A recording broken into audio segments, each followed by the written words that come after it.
হযরত আবু হুরায়রা রাদিয়াল্লাহু তাআলা আনহু বলেন, হুজুর পাক সাল্লাল্লাহু আলাইহি ওয়াসাল্লাম বলেছেন, যে ব্যক্তি নামাজ পড়ে না ইসলামে তাহার কোনো অংশ নাই, আর বিনা উজুতে নামাজ হয় না।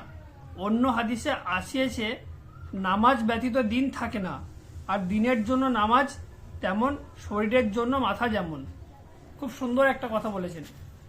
হযরত আবু হুরায়রা রাদিয়াল্লাহু তাআলা আনহু বলেন, হুজুর পাক সাল্লাল্লাহু আলাইহি ওয়াসাল্লাম ইরশাদ করেছেন বা বলেছেন, যে ব্যক্তি নামাজ পড়লো না ইসলামে তার কোনো অংশ নেই, আর বিনা উজুতে নামাজ হয় না, উজু না করলে নামাজ হবেই না।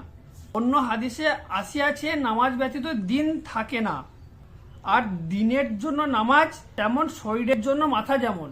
যে অন্য হাদিসে আসিয়াছে, নামাজ ব্যতীত দিন থাকে না, নামাজ না পড়লে আপনার দিন কখনোই সঠিকভাবে পরিপূর্ণ থাকবে না। নামাজ না পড়লে আপনার কোনো দিন ঈমান থাকবে না। দিনের জন্য নামাজ যেমন, শরীরের জন্য মাথা যেমন। আপনি যদি ঈমান আনতে চান তাহলে দিন করতে গেলে আপনার নামাজটা একান্তই পারফেক্টলি জরুরি। আর শরীরের জন্য যেমন মাথা, মানে আমাদের যে শরীর, এই শরীরটা শুধু থাকলে তো হবে না, শরীরের জন্য মাথাটাও থাকতে হবে। তো এটাই বোঝাতে চেয়েছে। তো যাই হোক, আমরা সবাই মিলে মসজিদের দিকে আহ্বান করার চেষ্টা করব। যারা এখনো মসজিদের মধ্যে আসতে পারছে না বা আসবো করছে, তাদের জন্য আল্লাহ হেদায়েত দেখ মসজিদের দিকে আহ্বান করার জন্য। তো আমরা সবসময় নামাজটা ধরে থাকবো ইনশাআল্লাহ।